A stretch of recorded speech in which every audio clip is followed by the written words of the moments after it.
Hi everyone. Today I'm going to talk about a slightly different topic, that is generosity towards God. Some of you may think that whether the title is apt, whether can we be generous towards God or whether God needs our generosity, right? God is omnipotent, whether he needs our generosity. But an incident happened in my life that has triggered me to take this topic. I'll share that with you first. A few years back, when I was talking to our parish priest, my children were serving at the altar. They were regular altar servers. Every day mass they were going and they were serving at the altar. And parish priest, when I was talking to him, he said, this happened 5 or 6 years back. I don't exactly remember. He said, I think you should give one of your child to God. Immediately, without thinking anything, I said, God can take the best. In my mind, what I was thinking is, for me, everyone is best, right? But God only looks into our heart, right? God only can choose who is best for his work. So I want God to choose the best and take. So that was my thinking at that point of time. And few days back, maybe a week back, I was meditating. I was standing near the window and I was meditating, and suddenly this thought came to my mind. This conversation came to my mind. I remembered I told like this to our parish priest. And as I was thinking about this, suddenly a thought came to my mind. What if God thinks, you said you will give the best to God. What if God thinks all the five are best? Will you give all the five to God? Then I said, if God thinks all the five are best, he can take all the five. The thought just crossed my mind. Immediately I am seeing in a vision a book opened in heaven and somebody was writing with a golden hand, mark her generosity. I saw it clearly. The thought just crossed my mind and I saw this vision, mark her generosity.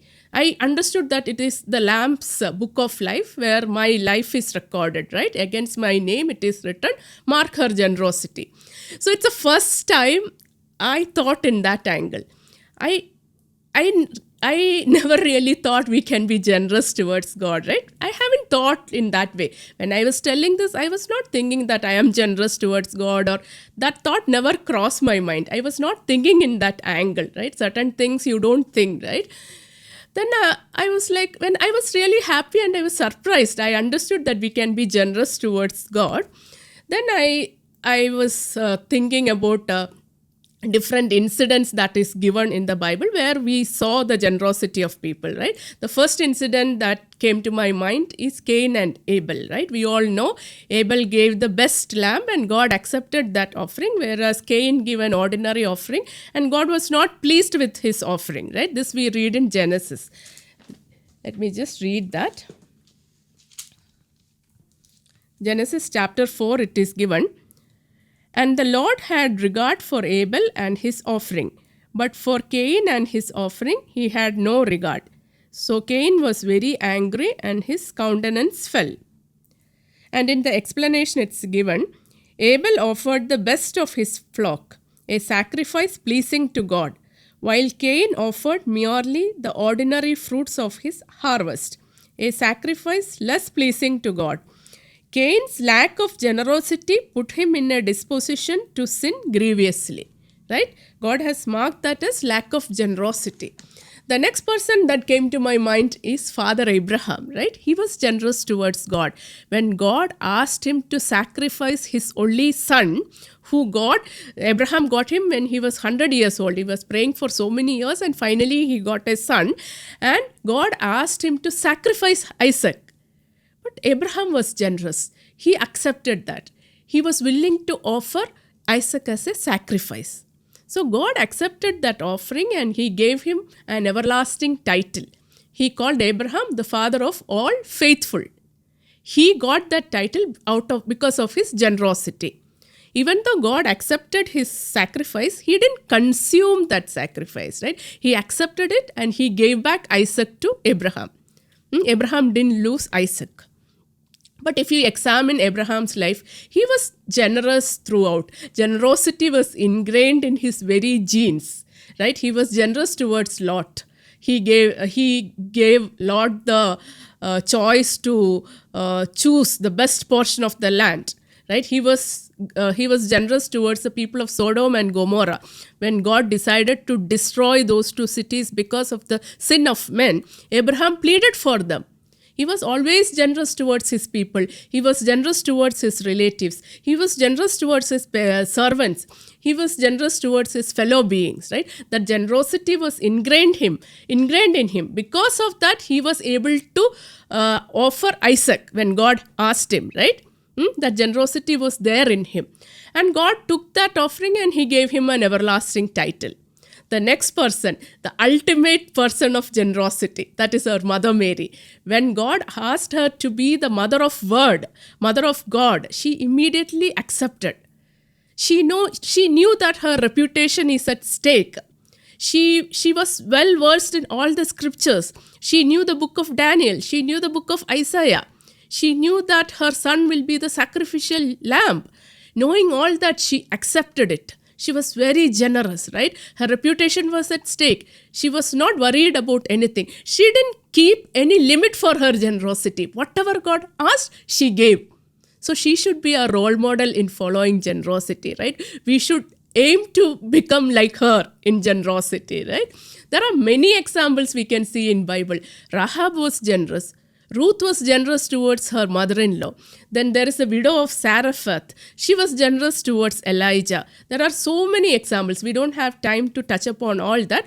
But what I have noticed is when you are generous towards God, when you show generosity to others or generosity towards God, God will accept that offering. He will magnify that and He will give it back to you. This we see in the New Testament. The boy with 5 loaves of bread. God took that 5 loaves and multiplied and gave it back to the crowd, right? Whatever he takes, he'll multiply and give it back. Abraham, he gave him an everlasting title, father of all the faithful. He became the father of multitudes.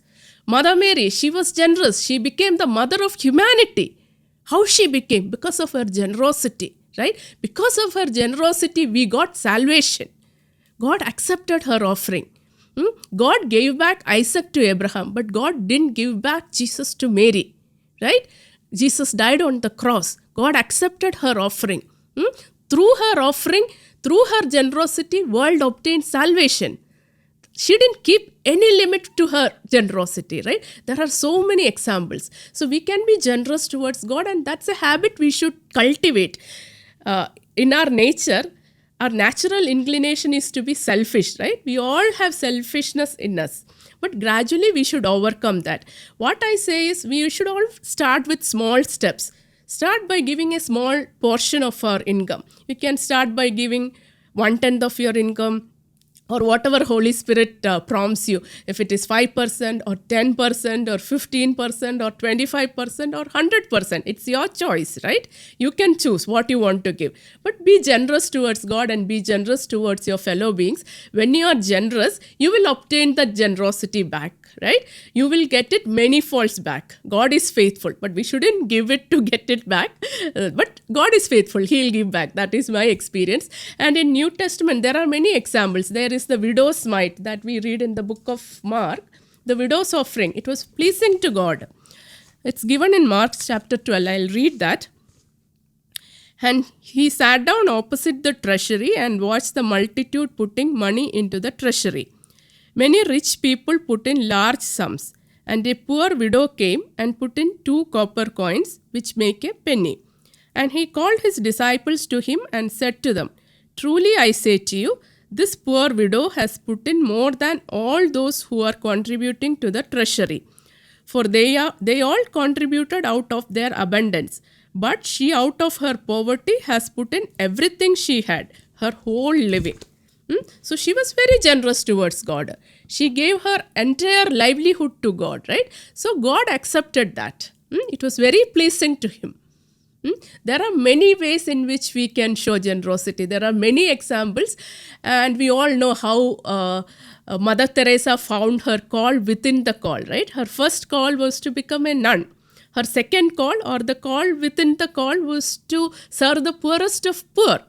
How she got the motivation to do that? She got the motivation when she read the book of Matthew. Matthew chapter 25. Let me just read that. Then the king will say to those at his right hand, Come, O blessed of my Father, inherit the kingdom prepared for you from the foundation of the world. For I was hungry, and you gave me food. I was thirsty, and you gave me drink. I was a stranger, and you welcomed me. I was naked, and you clothed me. I was sick, and you visited me. I was in prison, and you came to me. Then the righteous will answer him, Lord, when did we see you hungry and feed you, or thirsty and give you a drink?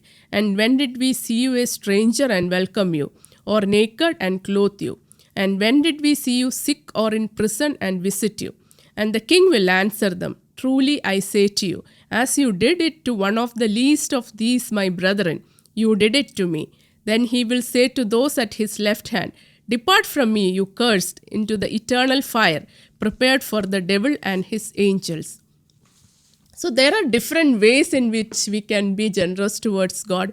We can give them financial support, we can give time, we can give money, we can give emotional support when people are sad or depressed, we can console them, we can visit the sick people, we can visit people in the jail. There are different ways in which we can show generosity, and all these small acts of generosity, how small it is, God doesn't see that. He only sees our attitude, right? When He sees that you have that attitude, or when you have that generosity in you, He will bless you. He'll take that offering. He'll accept that generosity. He will multiply that. He will glorify that, and He will give it back to you. So we all should try to be generous towards our fellow being and generous towards God. So this is a small thought I wanted to share with you all. Hope you like it. Thank you. God bless you all.